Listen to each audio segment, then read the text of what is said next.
How's it going, ladies and gentlemen? Happy Labor Day. And Henry and I had the wonderful idea, Labor Day, not really rhymes, but there's some alliteration. Labor Day locks. That's why we're here.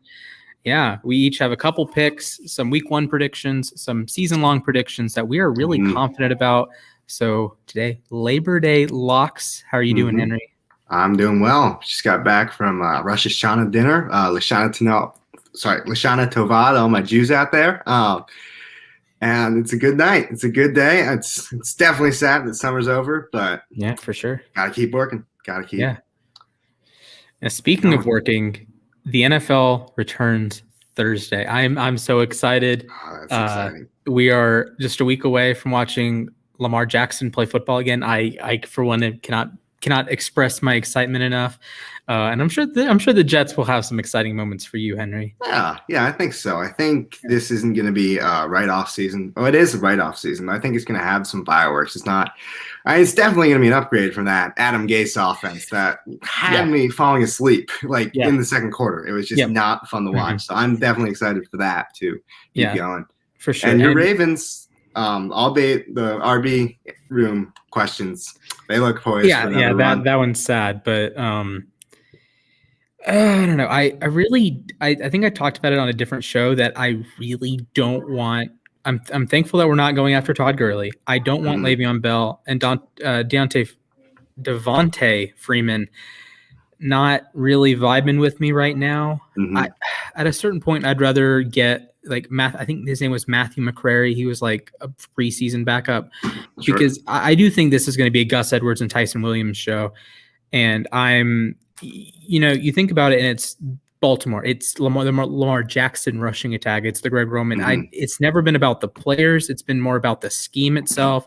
And it's an unreal scheme with an unreal all-worldly talent in Lamar Jackson. So I don't think it's a big deal the Justice Hill isn't a big deal. Dobbins is a big deal because he's extremely talented. But, I think Gus Edwards is extremely talented. And at a certain point, running back talent isn't going to matter in the Baltimore scheme. I think there's a reason Mark Ingram had a Pro Bowl season, 15 touchdowns, over 1,000 yards from scrimmage. He's not that kind of running back anymore. He's way out of his prime. But hey, when you're running with Lamar Jackson and the offensive line works, it's a sight to behold. 100%. Yeah, so I'm excited to watch it. Speaking of Baltimore, Justice Hill has no bearing on the Raiders game in a couple days. Baltimore is favored by 4.5 at Las Vegas, week one. Slam it. Just slam Baltimore minus 4.5. It is a scary sight to behold, Baltimore week one. It is a scary sight to behold the Raiders defense in a bad way. The Raiders have minimal, they might have the worst defensive roster in the NFL. It might be worse than Houston, which is saying a lot. Baltimore is going to win by 2 touchdowns, probably, if not more. If this line was 8.5, I'd probably take Baltimore. If it was 10.5, I'd probably take Baltimore. And Baltimore does things. I've mentioned this before, but Baltimore, no team besides maybe Cleveland, Cincinnati, and Pittsburgh to some degree, no team is built to stop the Ravens. You can kind of contain them. You can kind of screw them over and just outscore them, but you're not built to stop Lamar Jackson. You're not built to stop Gus Edwards. You're not built to stop the Greg Roman rushing attack. The Raiders are perhaps the epitome of that. They have no run defense to speak of, and they have no defense to speak of in general. But this is a game that I think could get very ugly. I know why it's Monday Night Football, because Allegiant Stadium is opening, but I don't think it's going to be a fun night for neutral fans. Fun night for me, and fun night when I get some more money in my pocket. But yeah, Ravens minus 4.5, lock it in. Yeah, I agree with that. I think that even the Raiders, they have not set them out. They have not set themselves up for success either way through the draft or through free agency. They just today cut Tanner Muse, who was a 3rd-round pick. That's 2 3rd-round picks they've cut ties with before they've really ever played a snap. And I find that just not good on Mike Mayock's part. I mean, I guess there's cutting your losses, but you're not surrounding Derek Carr with help. And Derek Carr, not to knock him, he needs help. Every quarterback needs help. Exactly. You could give Tom Brady needs help. He still needs a good wide receiver. Otherwise, they're not going to do well. Yeah, we saw what happened in 2019. That team fell apart the last 2 months of the season. So I do think that I agree with you. I think that's a good lock. All right, let's hear your first one. Ooh, my first one. We're going to sound like homers. We are really going to sound like homers because mine is Jets +5 against Carolina. There's no one of the guards, I forget his name. He just tested positive for COVID. Not Pat Eiflin, the other one. Oh. He's tested positive for COVID, and so he's out. Which leaves Quinnen Williams, John Franklin Myers, Sheldon Rankins, and Bryce Huff away to. It's a really bad offensive line. Once you take out the offensive line, I'd actually probably take the under on that game. Although the corner, I don't know. I didn't make that lock. I'm just kind of thinking out loud. But I think that the under, by the way, is 45. Oh yeah, maybe. I don't know. I think it might be like a slog. 21-17 sounds fun. That would hit the under. Mm-hmm. I don't know. I think that Sam Darnold is going to have like a second to throw on every snap, and I don't have faith in. So whether or not Zach Wilson does well, it's really the defense that matters, and in this case, your defense is going to win your championships. So I think Jets +5. It's already a wide margin. I say take that before it changes and before you get ripped off. I think that's fair. I think even and at this with the Jets bet. If they lose by a field goal, you're good, right? Mm-hmm. So even if it's like a 20-17 or 17-14 or some like screwy low-scoring game, like the Jets are going to have that upper hand. That 5 points in a low-scoring game is quite a lot, and it's going to be hard to. It's hard. I think it's going to be hard for the Panthers to move the ball for some degree. The Jets don't have a very good secondary, and of course Carolina has a nice group of receivers, so there will be some like wins and losses there, but. Darnold's not going to have time to throw. McCaffrey's not going to have quite as many running lanes. So I think you're going to take your losses. And even if the Jets lose, +5 is that's a lot of points. That's a lot. In a game that might end up 17-14. So I think my next game is going to be a little bit more high scoring. But one of my predictions of the offseason was Dallas is going to beat Tampa. I don't feel quite as comfortable with that as with Zach Martin out. But Dallas +8. Opening Thursday night against Tampa at Ray J. I know Tampa's better. Tampa, I would imagine, finishes like 14-2 after this game. But week 1, Dak is back. That offensive line, besides Zach Martin, is back. Ezekiel Elliott is back, and he doesn't have the wear on the tires that you get throughout the season. CeeDee Lamb, Michael Gallup, everyone's healthy. Amari Cooper.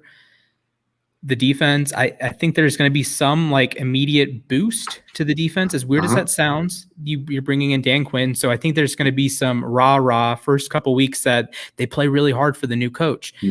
Sure. So give me Dallas +8. I think Tampa wins by a touchdown, maybe a field goal, but I'm covered there. I'm good. But Dallas +8, lock it in. That's bold. I don't know about that one. I mean, that is a full touchdown that they can lose by. So it is a generous. Yeah, if it was like 6, I wouldn't have made it my lock. I still would have picked Dallas like when I bet in a couple days, but I don't think I would have. I wouldn't have locked it if it was 6. But 8, give me the touchdown. Give me 8 points, and I'll take the Cowboys.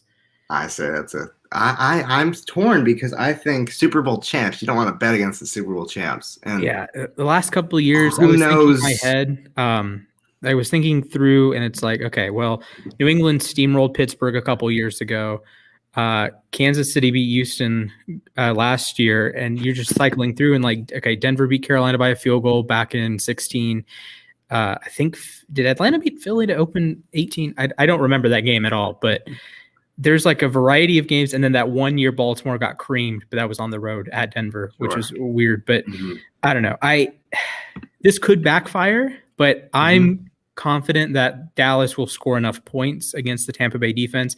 I think Dallas is one of the few offenses that can give Tampa Bay trouble, because for as much as I love to point out that Tampa has 10 legitimate stars on defense, Dallas forces you to stretch out those stars, and you're forcing like Antoine Winfield to be elite, Carlton Davis to be elite, Jamel Dean to be elite, all these guys to be elite. And I think Dallas's offensive line is going to do just enough to hold on and make it fun, make it fun. I'm expecting a really good game to open up the season. So there we go. Lock it in. Yeah, so my two bets so far: Ravens -4.5 at Vegas, and Cowboys +8 at Tampa Bay. All right, my second lock, I'm getting into the over-under game, which usually I don't bet because I find over-unders and point spreads to be trivial. It's really just all a game of chance. Mm-hmm. I'm more of a money line guy myself. I like just saying this team's going to win. I don't really care how much by it, but I know they're going to win. I feel like that's much more likely to happen. As such, I tend to not make as much money, but it's still safer, in my opinion. That's fair. So I have the Pittsburgh Steelers Buffalo Bills game. Over under is 48. I'm taking the under. Whenever I think Big Ten football, I think not of Penn State and Wisconsin, not of Illinois, not of Nebraska or Michigan or any of those teams. I think of the Pittsburgh Steelers and the Buffalo Bills. Just typically, I feel like. Okay. Two teams up north. It has no correlation whatsoever. But I follow. Keep going. But they're ground and pound, sort of, until Josh Allen came and turned it into a passing attack. But they've got strong defenses, stale offenses, at least for Pittsburgh. And so I think that's 48 points. That's a generous amount of points, especially since Ben Roethlisberger isn't what he used to be. Right. And the Buffalo Bills defense is pretty good. And even if Josh Allen lights up a tough Pittsburgh defense, that's still a 48-point margin. I don't see that offense being anything productive unless Najee Harris decides to just go off and rush for 300 yards and 5 touchdowns. I don't see any longevity in that Pittsburgh team. I don't think they're set up for greatness in what should be probably Ben Roethlisberger's final year. I peak think has been passed.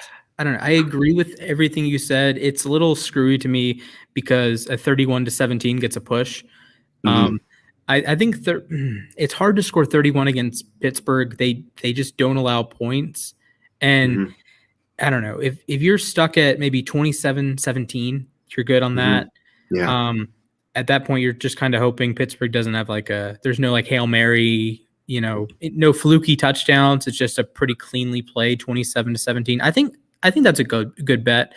Although with your pivot to the unders, I do want to point out that I am big on just about every under this week. At 32 teams, I'm going to bet on 31 unders and 1 over, and you can guess who the over is.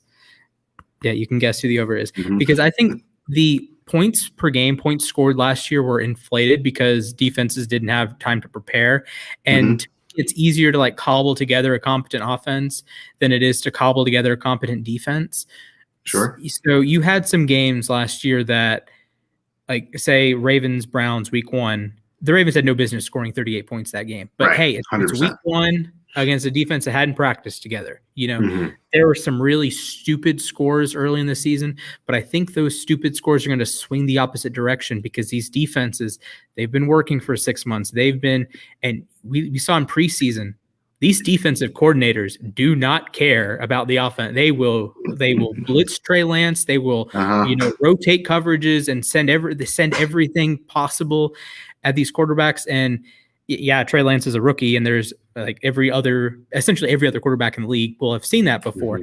But it's still I think there's going to be such a swing that I'm leaning a lot of unders. Other than Baltimore over Vegas, because Baltimore, I think it's at 27.5, maybe higher. But I'm pretty confident Baltimore is going to score 30. Other than that, I will bet on all the unders, and I'm going to win 20 of them at least. And make a solid profit. So I do agree with your under there. Walking through. However, my next bet is on a certain Pittsburgh Steelers team itself. Okay.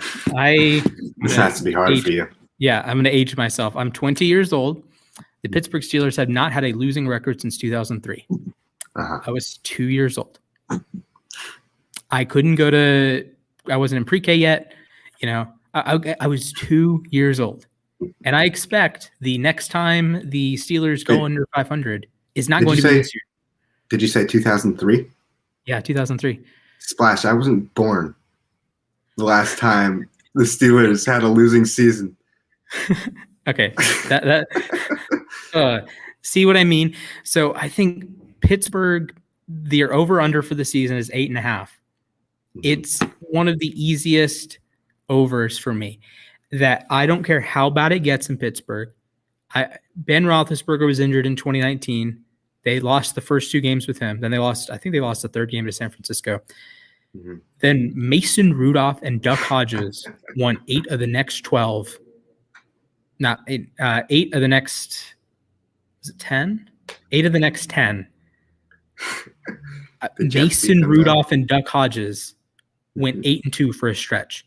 And that's absurd. No other team is no other team is doing that. If Lamar Jackson, hurt his shoulder, the Ravens are going 4-13. Mm-hmm. If Tom Brady hurts his shoulder, the Bucs are going, the Bucs have a really good roster, but you know what I mean. Kyle Trask isn't he's not going to win 14 games with that. But Pittsburgh over 8.5. Now, granted, you might have to wait till week 18 to cash this out because they might only go 9-8. But they're going to go 9-8. They're going to eclipse 8.5 wins. As much as it pains me to say that, I wish the Steelers could just go 5-12 and be done. But they're going to win 9 games. They're going to be in a playoff spot or potentially in a playoff spot. So yeah, that's where we're at now. Pittsburgh over 8.5 wins. I know, Henry, you're having some difficulties. Do you want me to go on to my next pick, or do you want to shoot yours? I'll do one more, and then I have to bolt for a Charger because I came not prepared. You're good. I'm also going on the win path, and it's not. No, I'm not. That's a lie. But I have more of a playoff side sort of thing. Okay, let's hear it. I think this might be bold considering how strong that division is. I think the Arizona Cardinals make the playoffs. Ooh. That's a plus 190 sort of deal here, according to Bovada. Okay. So here's why. I'm rooting against the Seahawks. Reason 1, because we have their pick. That's basically it. That's why I don't like the Seahawks. It works for sure. The Rams they're good. They're probably going to win the division, I think. Mm-hmm. Matt Stafford is what they needed. They needed a good quarterback, at least an above-average quarterback. And even though he's old, he can still run the McVay offense. He can still deliver. Agree. The Niners are in rebuild mode. They're still waiting until Lance is ready. I think they're going to groom him for a year, and then Jimmy Garoppolo is going to have a mediocre season. They're going to finish 8-7. That's not it. 8-9. Okay, I was not expecting to hear that. You have your wild card slot right open. Plus, there's an extra one because of the new 17-game season. Mm-hmm. I say Kyler Murray with DeAndre Hopkins and AJ Green is a whole lot better than Kyler Murray with Larry Fitzgerald and Andy Isabella. That's fair. Shout out to our boy Nick L on the app, biggest Andy Isabella fan on earth. And include the upgraded defense. Who cares if you don't have Chandler Jones? You still have J.J. Watt. Mm-hmm. I think that the Cliff Kingsbury experiment is just gonna grow like fine wine, age like fine wine. I can express myself, but. I don't know. I just feel it. I feel it. I get these weird. I don't bet based on logic. I bet based on my gut, and my gut tells me that they're going to have a good year. I mean, I guess my Pittsburgh over 8.5 isn't based on any logic because if you removed the Pittsburgh Steelers name from it and just gave me the roster, gave me like players equivalent to Ben Roethlisberger and all the other positions, that's a 6-11 team, maybe a 5-12 team. But 100%. When you're Pittsburgh Steelers, Ben Roethlisberger, TJ Watt, etc., then I think they're going to go 9-8. But I see where you're coming from with Arizona. Although I think Seattle is going to be. I don't want to say sneaky good because they make the playoffs every year, but I'm really excited to see that offense with running a lot of 11 personnel. You have Metcalf, Lockett, Eskridge. You have one of the best deep ball throwers in the NFL and Russell Wilson. You have a sturdy enough offensive line. It's not as bad as people make it out to be. Like Dwayne Brown's still a Pro Bowl caliber-ish tackle. Damian Lewis is an otherworldly run blocker. The other pieces on that line are competent enough. This isn't a Cincinnati line. This isn't a Dolphins line. This isn't a Panthers line. This is a mediocre line. And when you have a mediocre line, you can actually do things on offense. You can throw the ball deep. You can like exist. And I think Seattle's gonna have a really strong offensive year. Defensively, no idea. But I think Russ, this might be the year that he wins MVP. It gets some MVP votes and actually wins the award. Maybe. Yeah, but San Francisco, I don't know. I think Arizona is still the fourth best team of that division. I have a hard time. Yeah, I have a hard time picking them over San Francisco, who I know San Francisco is a floor that is. I don't know any other team in the league that has as high of a coaching floor as San Francisco, besides New England, obviously. Sure. With what Shanahan does, the run game, you can. No disrespect to Raheem Mostert, but he's not like a top 20 talent in the league, but he becomes a top 20 running back when he's running with the Shanahan scheme. They have an awesome offensive line with Trent Williams and Laken Tomlinson, and Alex Mack is solid, and McGlinchey, and I'm blanking on the right guard, Aaron Banks. I think he's the starting right guard this year.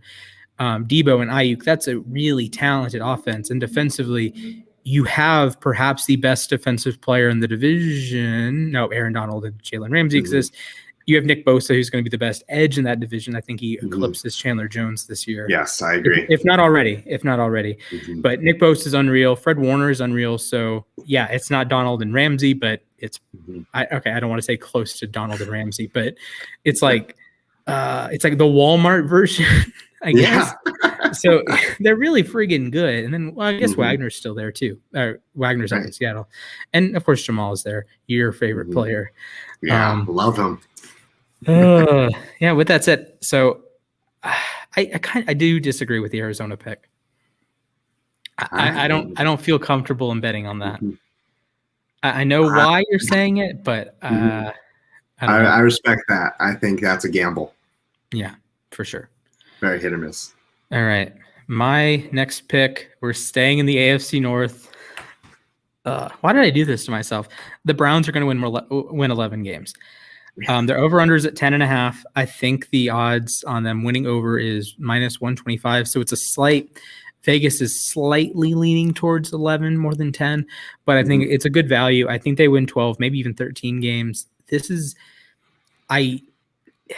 If you disregard quarterback, the Browns might have the best roster in the NFL. And Henry did drop for a second, but the things you can do with a roster as talented as the Cleveland Browns is insane.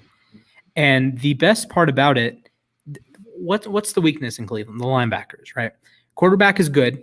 Running game is awesome. It's going to be a top 3 rushing attack in the NFL. Receiving core is good.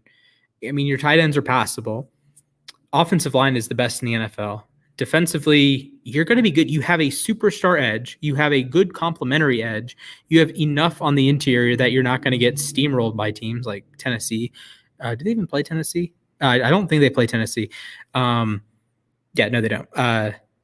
Linebackers, I don't care if you don't have linebackers. JOK is going to be cool, but he's really more of a secondary player called a linebacker, if that makes sense. The secondary is going to be awesome. You have John Johnson, who I think could be an all-pro this year.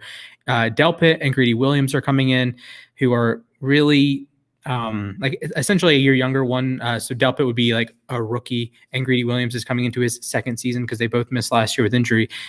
Then you throw in Denzel Ward, who's a top 100 player in my eyes. And then you throw in the slot corner from the Rams. Not King. This is awkward. You throw in the slot corner from the Rams, Troy Hill. That is an awesome defense. They have one of the most talented defenses in the league, not even just in the division. They're going to win a lot of games because they have such deep talent pools. So you're looking at, you're going to win games offensively, but if you have those ugly weather games, which Cleveland had, they had 3 in a row last season, right smack in the middle, Houston, Vegas, and then one other game that no one could move the ball. Well, Cleveland's going to have the upper hand there because they have the better defense and the better running game. Unless they play Baltimore, then at that point, I think they would have the better defense, but I would trust Baltimore's run game a little bit more. Other than a Baltimore game, which they do play Baltimore twice within 3 weeks, this is a really, really loaded team, and 10.5 feels low to me. If I was even 11.5, I'd probably lean over there. So the Cleveland Browns, and this isn't one of my locks, but the Cleveland Browns will win the AFC North for the first time ever, because the last time they won it was the AFC Central. So Henry is frantically looking for his his Charger. And Julio Jones is the subject of my fifth lock. Oh, let me lock it in. Browns over 10.5. Lock it in. All right, my next pick, Julio Jones, new faces in new places. He is now a member of the Tennessee Titans. Hey, he's back. I left it in my car, so I had to. Had to jet back. Okay. I was just going through. I have Cleveland over 10.5 wins. That was my fourth pick. Yeah, I agree with that. I think Baker Mayfield's years to shine. No, yeah, absolutely. Dark horse MVP candidate right there. 100%.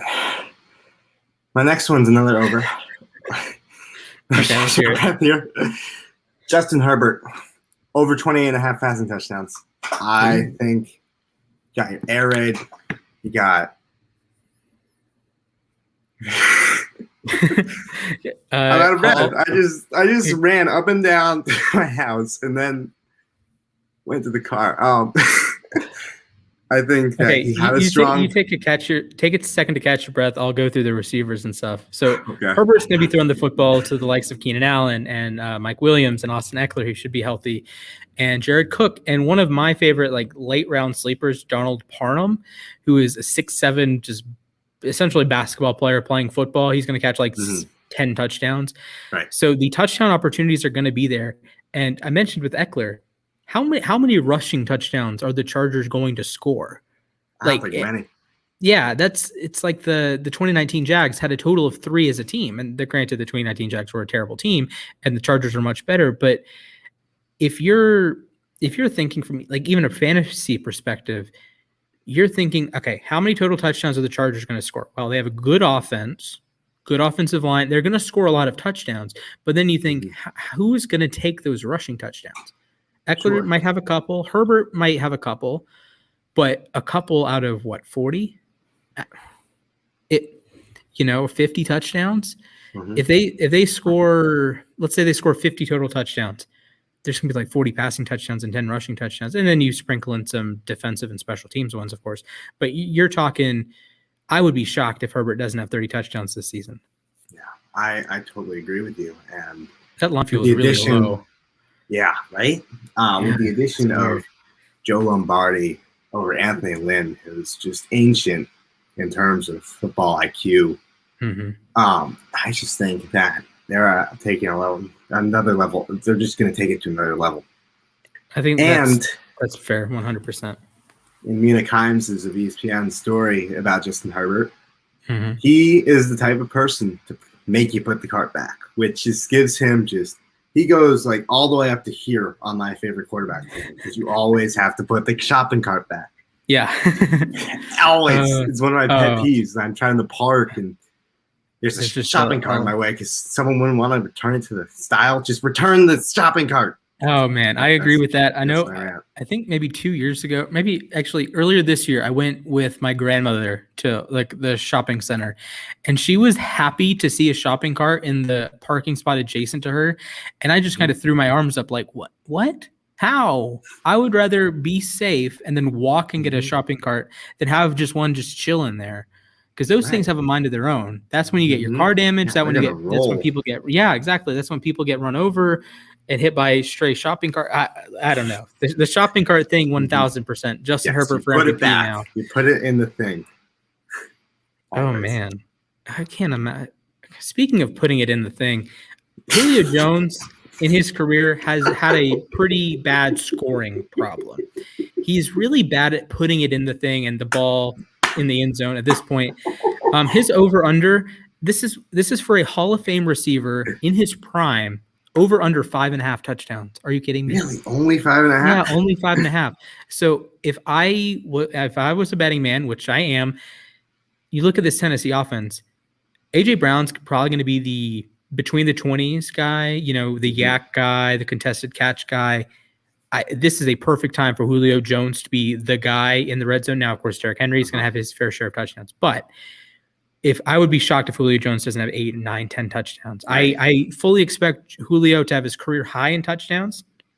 Now, it's going to come out of a lack of yards. I think A.J. Brown's going to end up with more catches and more yards. But Julio might have 10, 12 touchdowns. and that's doubling 5.5. So Mm-hmm. 5.5, which is really low. I don't think it's quite as egregious as Herbert because Julio does have a scoring problem. And, one of the best, generally the most pass-heavy team in the NFL, maybe not always, but one of the top 5 to 10 most pass-heavy teams in the NFL couldn't get Julio Jones in the end zone 10 times. I can understand why you'd be concerned. But the efficiency with which Tennessee is going to operate this season, Julio's going to have 10 touchdowns. 100%. So way over, hammering the over. So let me lock that in. All right, there you go. I think that if it were higher than 5.5 touchdowns, today it was 7.5. I wouldn't do it. I think I wouldn't touch it. I would just vote on it on the U Stadium polls that I'm behind on. Yes, but poll master himself over there. I think that he is Julio Jones. He is a Hall of Fame wide receiver, but that is an offense that relies heavily on Derrick Henry, that has a game manager at quarterback in Ryan Tannehill, that has A.J. Brown, that has – no, they don't have Jonnu Smith anymore. That has A.J. Brown. I don't think I don't think that – I got stuck on Troy Hill for like 10 minutes trying to spit out his name, but yeah, I don't know. I can understand the concern with there not being enough opportunities, but if it's anything, Julio's going to have red zone targets. It's just a matter of if he converts on them, and it's a matter of if Tennessee just has an overwhelming run rate, and they could for sure. And Henry could have 20 rushing touchdowns, and I wouldn't be surprised. But I am betting on the talent. I am betting on. A.J. Brown has 19 total receiving touchdowns the last 2 years. Well, what's to say a couple of those don't go to Julio Jones or, Jonnu Smith and Corey Davis left. So you have a lot of those targets, a lot of those yards, a lot of those touchdowns going to Julio. And Julio by himself, just throwing him into the offense has a baseline of production. And I think his production is going to be more in the touchdown realm. And I think A.J. Brown might take a step back in terms of touchdowns. He might have, 70 catches, 1,200 yards, and 6 touchdowns. And Julio, 60 catches, 1,000 yards, 8 touchdowns. That is realistic to me. You throw in a 17th game, and I think Julio smashes 5.5 touchdowns. He might get it by midseason. It's a really low bar for a guy as talented as Julio Jones. Speaking of talented players, I'm not sure if you've heard about this, but it seems that news has broken while we were live, and it's Ravens related. Oh, it was updated. Jeff Zrebiak says that the Ravens and tight end Mark Andrews have agreed to a 4-year contract. Has that happened already? Yes. Yeah. Got pushed. My bad. You're good. You're good. I just gotta. Yeah, I'll touch on it. So 4 years, $56 million for Andrews. That means for the next 4 years, he's going to be the highest paid tight end in the NFL. Don't love that.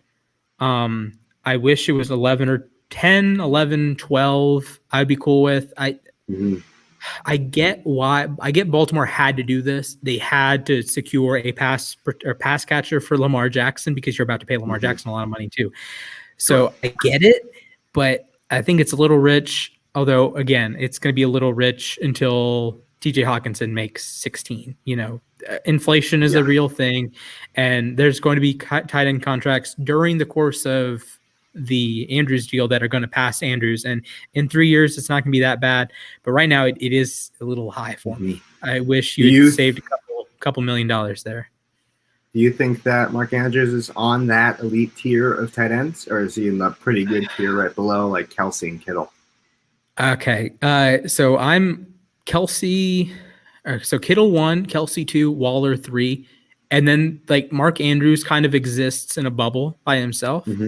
That he's, I think, unequivocally better than TJ Hawkinson, but he's not Darren Waller, if that makes sense. It's kind of like even Darren Waller is in his own bubble that he's not Kelsey or Kittle, but he is actually closing the gap pretty fast.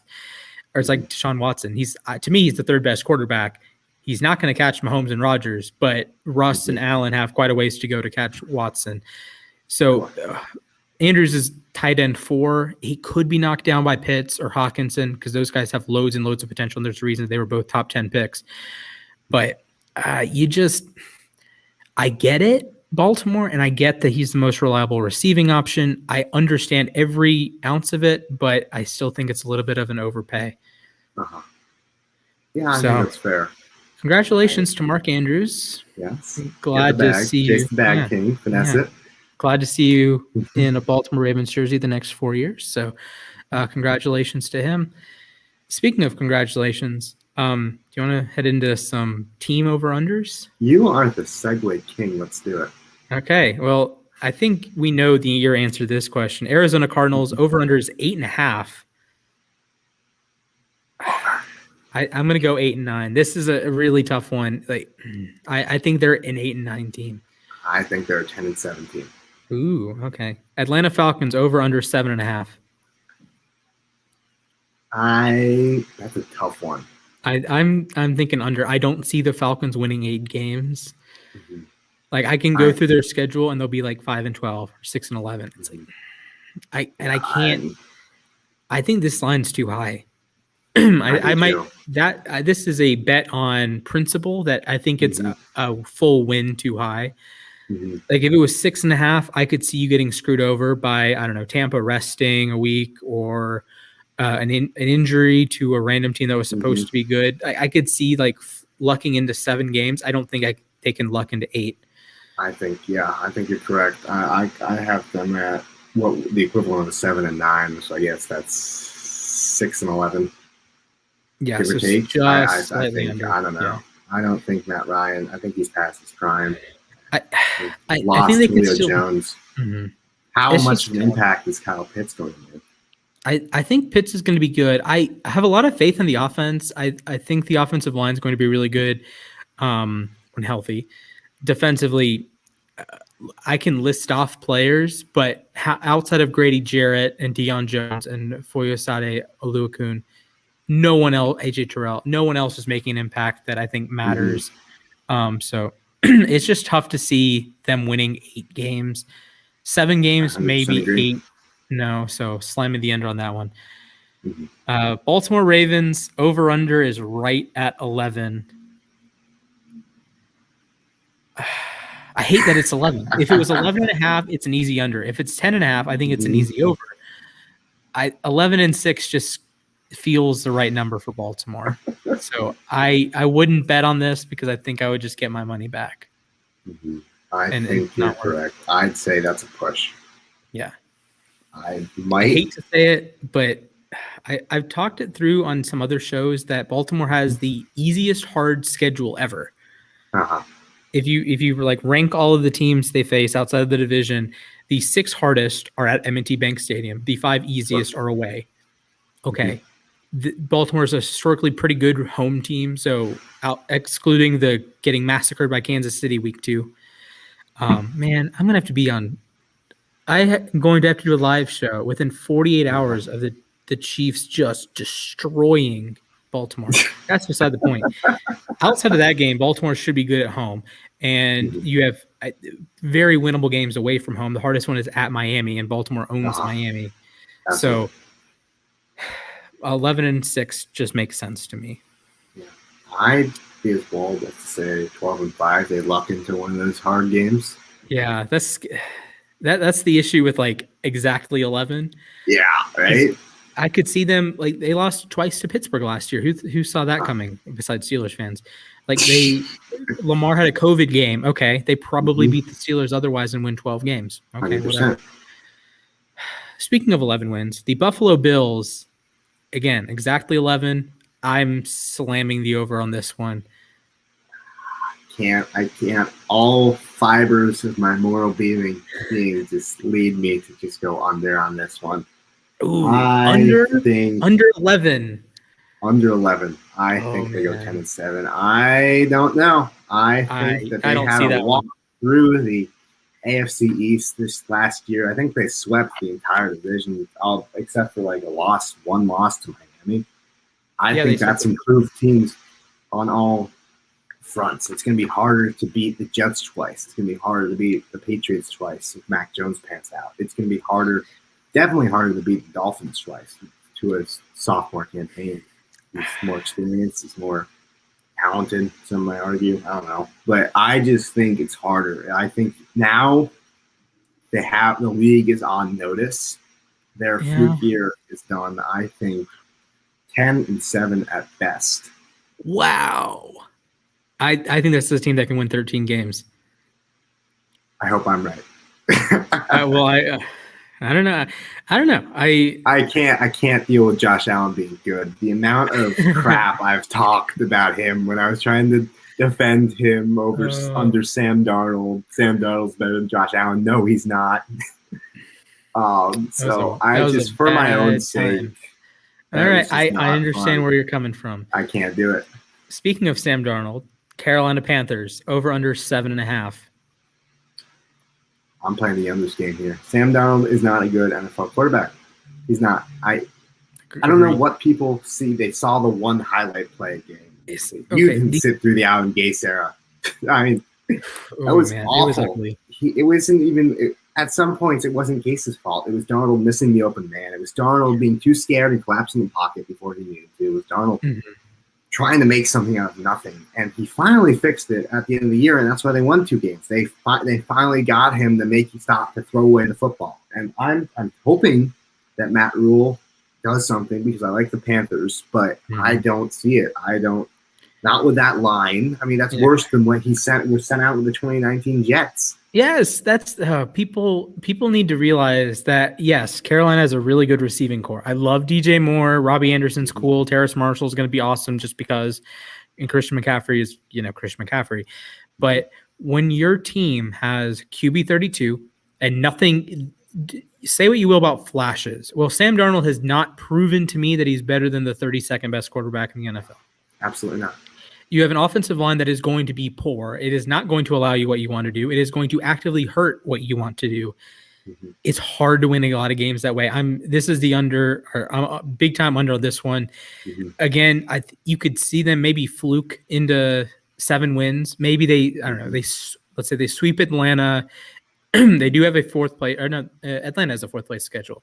I don't know. You sweep Atlanta, you beat New Orleans once, you go 3-3 in the division. Okay, outside of that, then you're looking at, if you go 4-7, you get to 7 wins.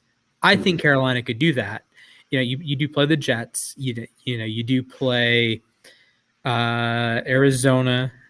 Minnesota is going to be brutal, but I think they can luck into 7, but that's still not getting the over here. So I'm hitting the under here. I'd say they're a 5, maybe a 6-win team.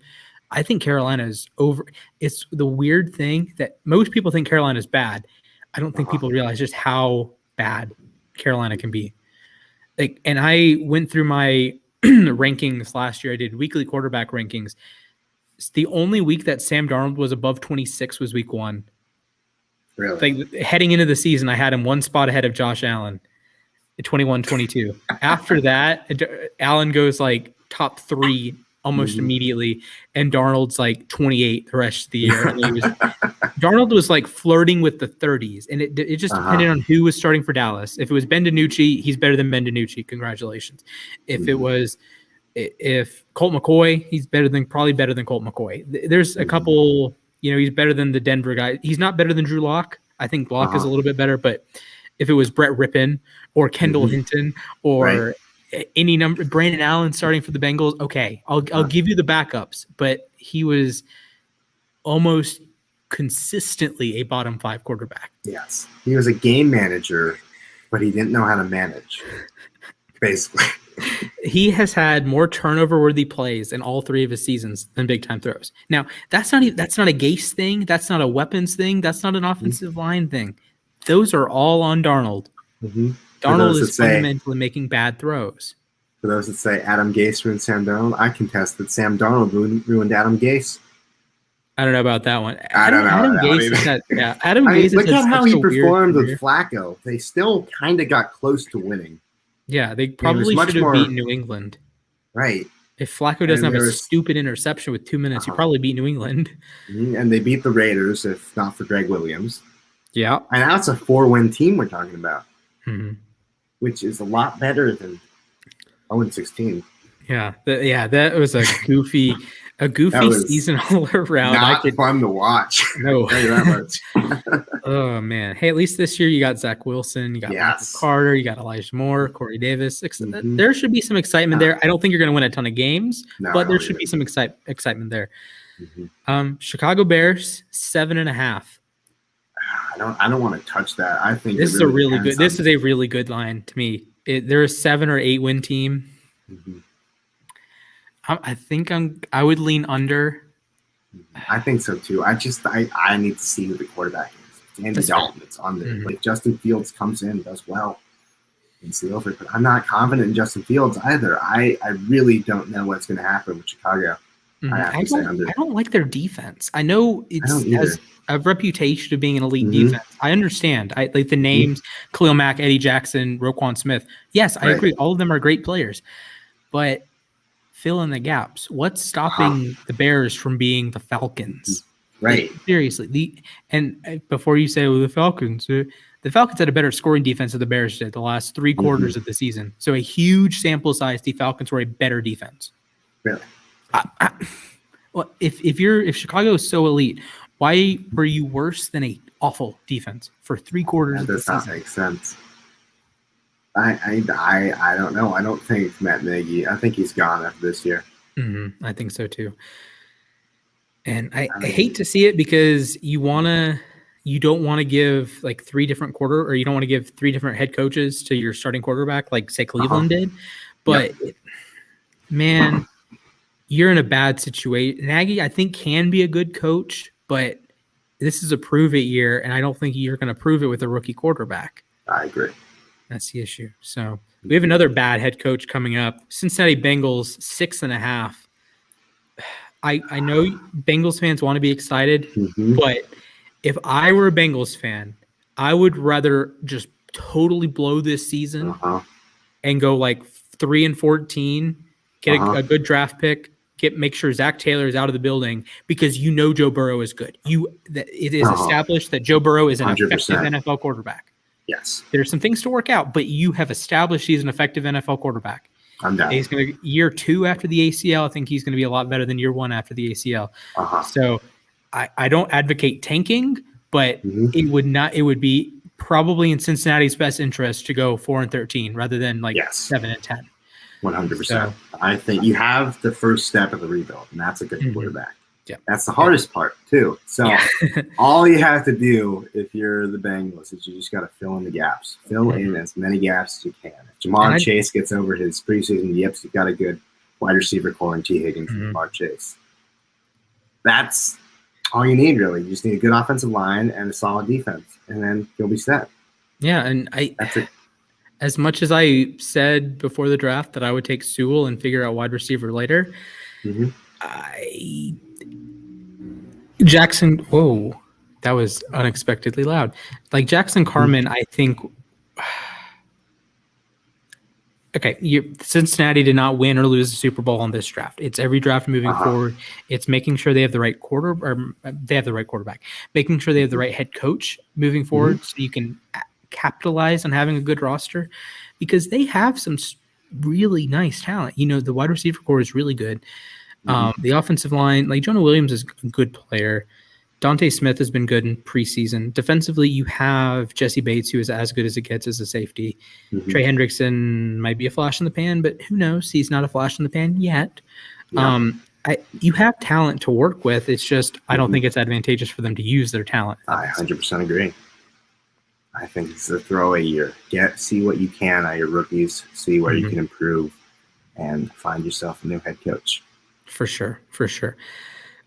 Cleveland Browns staying in the division, staying in the state too. Over 10.5. Over under is 10.5. I'm over. I am 100% agreement. Baker Mayfield. You know, say more. Yeah, you're good. Yeah. Denver Broncos 8.5. That's a tough one. I think I'm leaning under. I said this with Carolina that you have to, at a certain point, quarterback play matters too much. If you have a bottom 5 quarterback, and there's a difference between a bottom 5 quarterback and a bottom 5 quarterback. That like you can be, I don't know, like say the difference between being a top 10 receiver and just a top 10 receiver, like Allen Robinson, depending on what day of the week it is, can be a top 10 receiver. Antonio Brown, depending on what day of the week it is, can be a top 10 receiver. He might not be in your specific top 10, but he can produce like a top 10 receiver. Yes. The issue with being a bottom 5 quarterback and a legitimate bottom 5 quarterback every single week, you're just not winning games. Darnold's not going to win a ton of games. Bridgewater or Locke, I don't think is going to win a ton of games. And I don't know. The defense is really good, and they could be the best team in the AFC if they had any other quarterback. Like if they had Ryan Fitzpatrick, I think they're a playoff team for sure. If they had Kirk Cousins, they're a 13-win team. If they had Aaron Rodgers, they're beating the Chiefs. Do you think that they're going to regret taking Patrick Surtain over Mac Jones? Ooh.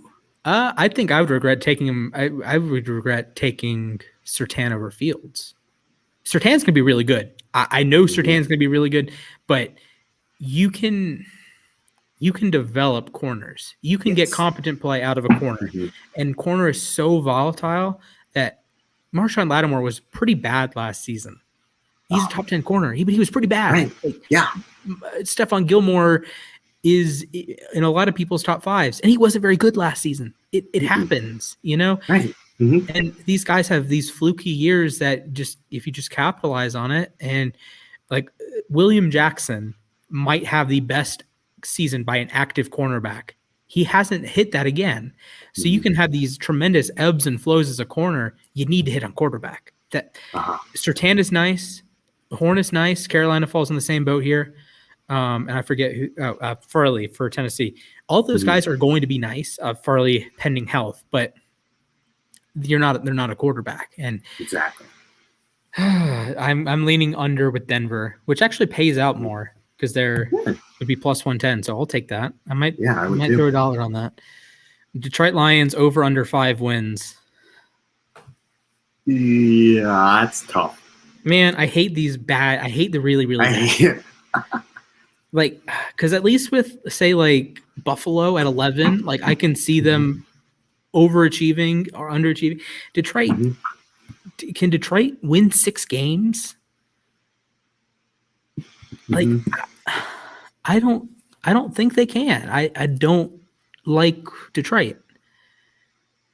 And I'm obviously not alone in that, because I would imagine most people have them as the worst team other than Houston. I don't know. I don't see it with Detroit. I think they go 4-13, and I'm content with that. So under on that one. Yeah, I think so too. I don't know. Bad teams stay bad. Yeah, that it's so hard to like, because they're not going to be favored in any game, right? Unless they play like, I don't know, Atlanta at home, maybe they're favored in that game. Yeah, I really don't know. So that's weird. It's just, I'd stay away from that. Staying in the division, Packers over under 10.5. Over. Aaron Rodgers' last dance. Make it happen. Make it count. All right. Houston does not have an over under listed on BetUS, what I'm using right now. How many games does Houston win? I'm thinking like 2 or 3 tops. Yeah, no. They won 4 games with Deshaun Watson. They're not going to win that amount with Tyrod Taylor. Ooh, T-Mobile. That was so funny when Connor said that. All right. Indianapolis Colts over under 9. Ooh, that's hard. I'm thinking of push here. I don't think Indianapolis is as good as people think they are. No. This is a Wentz thing. Quarterback play matters so much to me, and it matters so much in the modern NFL that I know Carson Wentz has had good seasons, and he had a good season with Frank Reich as the OC in 2017. I get it. Sure. But Wentz was so bad last season. And it's not even like a defensible bad. It's not even like a bunch of tipped interceptions. And no, he led the NFL in interceptable passes. And it was, I know they had a bad receiving core. Indy isn't that much better. They at least have some competent players, but it was ugly last season for Wentz. And I get it. I get you want to trend in the right direction because he has historically been a better quarterback than that. But it's hard for me to bet on a guy that if you compared him to 2017 DeShone Kizer, it's close. Mm-hmm. It's really painful to say that, but it's close. And DeShone Kizer was otherworldly in terms of bad. Mm-hmm. Yeah, no, I really don't know. I think the Frank Reich reunited will give him a small boost, and their defense is good, but does Jonathan Taylor keep up the production? Does the wide receiver core perform well? You have the offensive line still, which is definitely a boost for Wentz, considering he's playing with Andre Dillard as a left tackle, which gets upgraded to Quentin Nelson and a couple other folks. But I don't know. I think that's another one I'm staying away from because there's so many unpredictables. Right. So many, and Wentz is not vaccinated, so that's another intangible that comes into play. Jacob Eason fan club. Are you a member? Yeah, I am. Okay, I am. Love to hear it. That makes 4 of us at U Stadium. All right. Let's go.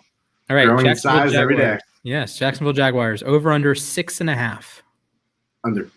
Under. Yeah. Urban Meyer's a dumpster fire. Ooh, I don't know if I'd go that far, but I think this is a 5. Not Urban Meyer himself, even though he is a kind of not great person. But kind of sleazy. I think the Urban Meyer experiment is going to be a dumpster fire. Okay. Now we go to the best team, perhaps the best team in the NFL. Chiefs over under 12.5. Oh, it's tough. Does Mahomes That's a lot. That's a lot of games. That's a lot of wins. I would go over. I don't see a world that they don't win at least 13, but I can see some trepidation when that number starts jumping over 10. 14-3. Okay, yeah, I'm thinking over there. Staying in the division, Las Vegas Raiders 7.5. I'm way. I'm going to stay on the trend of dumpster fires. John Gruden experiment has been one since the start. The fans are going to turn on them in Vegas because that's not a nice crowd. And I wish I could be there week 1 to watch. Yeah, you got to fly 16 times though. Yeah. Oh my god, that is the dumbest thing. Mm-hmm. Although, actually, dang it, I can't even make a ton of money week 1. Imagine the parlay I would have to hit to turn $5 into enough money to get a ticket. You'd have to get every game right. I would do that. Honestly. I don't have any money in my Bet US account right now, but I'm going to put some in over the weekend. Los Angeles Chargers over under 9.5. Over. Shopping cart supremacy. That's all I'm saying. Yeah. This is tough. I think they're either 9-8 or 10-7. I think I would stay away from this one. I'm leaning under. I would too. I'm leaning under 9-8. Rams over under 10.5. What I'm going to say is I'm going to make Jack very happy and very upset. And I think I'm leaning towards the happy side. I still think Aaron Donald. Yeah. Wait. No, I said they're going to win the division. So I am being yes. Over. Yeah. Aaron Donald, 11 wins. Matt Stafford. Yeah. I think that's a good unit with Brandon Staley, who's an awesome defensive coordinator. Actually, Staley's on the Chargers. I'm realizing this as the words come out. Sean McVay. That's who it is. Yeah. It's done by LA's. You're good. Staley's gone now. Yeah. All right. Miami Dolphins 9.5. Mm-hmm. I hate these last couple have been really good. Because I'm thinking this is a 9 or 10 win team. I'm going to lean over. Depends on Tua. I'm going to lean over. I trust Tua. I think Tua ball over will not turn the ball over as much as people think he will. I think they can steal a couple games. They have an easier schedule. They're playing the NFC South. They're playing the Panthers and the Falcons. That's a couple games you can steal there. They play the Jets twice. That too. Did you happen to tune into Connor and Justin's show yesterday? Connor had the Jets going 1-15. Oh, of course you did. It's 1-16. I have words that I'll be saying after this show. Okay. So over under 9.5 game from the Patriots. I think. Oh, this is tough. I don't trust Tua. Okay. I don't trust Brian Flores. I don't trust the team that Chris Spears put together. I trust Flores. I do trust Flores. I like their defense. I don't like their offense. I don't like what Chris Spears done. But I think that the offense and the defense will be enough to steal a couple wins. I say over. Okay. 10-win team at Minnesota. Ooh, okay. Minnesota Vikings over under 9. I'm leaning. Is there like a COVID limit? Like, how many times do we think Kirk Cousins has to get COVID before he gets vaccinated? I don't know. I think Cousins is pretty headstrong. He said he would go to work with a bubble around him. Mm-hmm. He could get COVID every single week, and I think he wouldn't. If only the Vikings offensive line could produce a similar bubble. That's just a dub, my friend. Holy, that's a W. Oh my goodness! I don't know. Justin Jefferson and Adam Thielen is an incredible receiving core, and they seem to have a simple schedule. But I don't know. I don't think you can beat the Packers. I don't think you can beat. Oh, you can beat everyone else in that division. Yeah. I don't know. I'm going to say 10-7. Oh, over under 9. Agree. I think 8-9. I don't know. I don't have trust in December. Okay. That's fair. That's fair. Back to the AFC East. New England Patriots over under 9.5. Mac Jones is the truth, as Stefan would say. Over. As much as it pains me. I think over as well. I think they're going to get 10 wins. I think that the division standings are going to go Bills, Pats, Fins, Jets again. Yeah, I think that's fair. I All right, New Orleans Saints over under 9. Under. I'm going over here. I am going to take my money here. I'm going to take the over. Jameis Winston for MVP. Oh, I forgot that Jameis. I was thinking that they were going in with Taysom Hill as the quarterback. I'm going to change that to over. Yes, Jameis is the truth. Let's go, Jameis. All right, New York. Going to eat the W's. New York teams. New York Giants over under 7 wins. Under. Daniel Jones is going to fumble his season away. I hate this because I really want that. Like 7-10 is logical. I would say push. If I had to choose, I would go over. The New York Jets over under 6. That's a pickle. I have them at 6-11. I'm going under here. I don't know. Because you have a couple games you can steal. Falcons in London, maybe. Carolina week 1. If Jags, you can take one, Texans. If you can try taking one from New England, you can try taking one from Miami. Mm-hmm. I don't know. I'm looking under. I think they go 4-13, 5-12. I'm going to go either push or over. I think they're 6-11, 7-10 team. Wow. That could be my painful optimism talking, but I really liked what I saw against the Patriots. Not the Patriots, the Packers for Zach Wilson. Okay. That's fair. Okay, this is one that I'm slamming the under so far. Philadelphia, 6.5. I am sending that into the 6 feet deep into the dirt, into the earth. It is plus 120. I might have to really. I might have to put. I might have to put like $100 on that. There's no way Nick Sirianni is going to work out.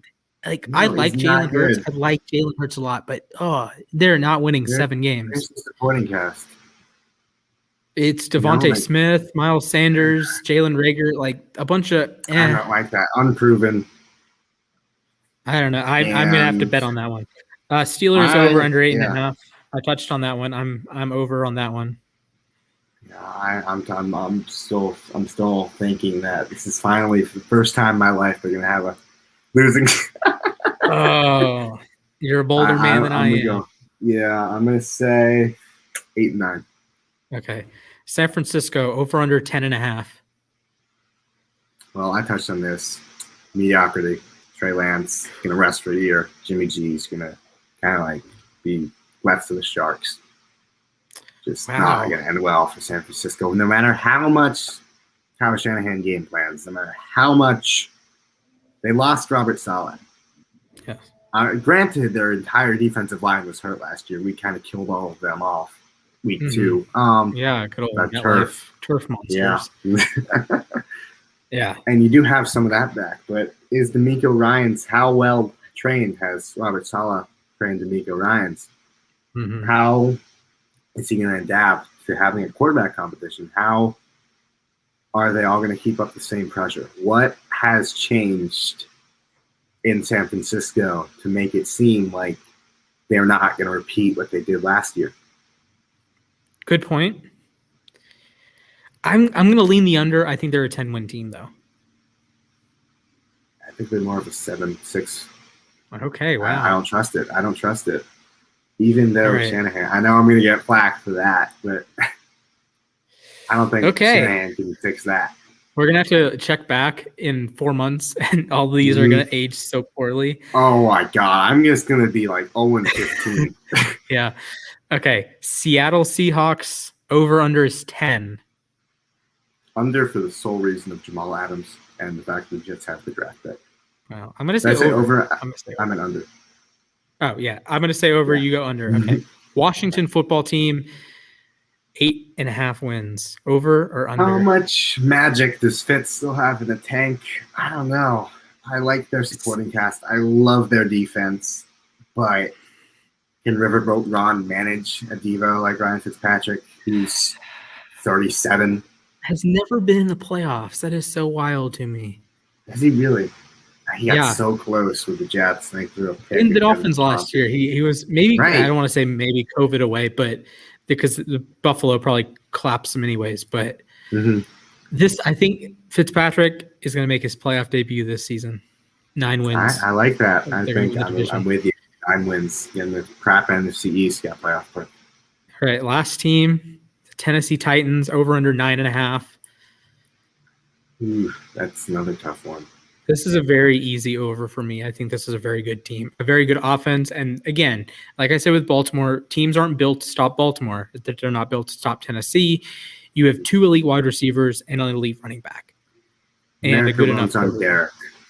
So I think I'm also going to run on Derek. Yeah, I think so. I think that's a playoff team again. I think that's their division win because the Colts are still question marks. The Jaguars are a dumpster fire, and I'm blanking on Texans are another dumpster fire. Yeah. Ugh. So that's there. They can take the reins. They can sweep. They can win 4 games from the Jaguars and Texans as well. And then I think they might honestly sweep the Colts. I don't think Indianapolis is going to be as good as people think they are. And at that point, that's already 6 wins. You just have to go 4-7 the rest of the way. They do play a first place schedule, but they also play the Jets. That's probably a win. They play. I think they're better than Miami. I think they're better than New England. They're probably going to lose to Kansas City, and they're going to beat Pittsburgh. I think they're going to beat Pittsburgh. I think that's a 12-5 team. Yeah, I'm sorry for the loud noises outside, but yeah, I'm hammering the over there, and I really need to add some money to my betting account so I can make some. Although it does suck when you bet on these early season things, and then you don't win them until January. Right. So I'm tempted to throw, I don't know, like $32 in my account and have bet $1. Oh, there's some that I don't want to bet on though. Yeah. Maybe do like $5 for a couple of them, like on the Eagles under. Yeah, I think that would be better. Yeah, I agree. Yeah. And we might have to. Oh, we might have to have one more episode to cover some week 1 stuff. I don't know if Frankie and Nick and Bree want to do heavy betting segments, but I would be down to have picks every week because my show is on Tuesday, and I would prefer to do it later in the week. But I don't know. Maybe you could be our special guest. Yeah, I think Stefan's a big bettor. I know Jack isn't. Yes, he is. I am a terrible bettor, but I like imparting my knowledge on the people so they can also lose with me, so it's less bad. Yeah. All right. With that said, any last words before we wrap it up here? Any last words? I already said happy Rosh Hashanah. So no, I'm good. I'm all set. Yeah. And again, hope everyone had a good Labor Day. Make sure you like the stream, subscribe to the channel, ring the bell so you get notified when we go live. Whether it's up there somewhere, I think I'm pointing right. Yes, it's up there. So. Yeah, whether it's on, whether we're going live like this or I have something little planned. Otherwise. Hope everyone has a good day. Again, make sure you like the stream, subscribe to the channel, ring that bell. Make sure you have notifications on. Subscribe to UStadium on Twitter and Instagram. It's at UStadium. And with that said, peace out, ladies and gents.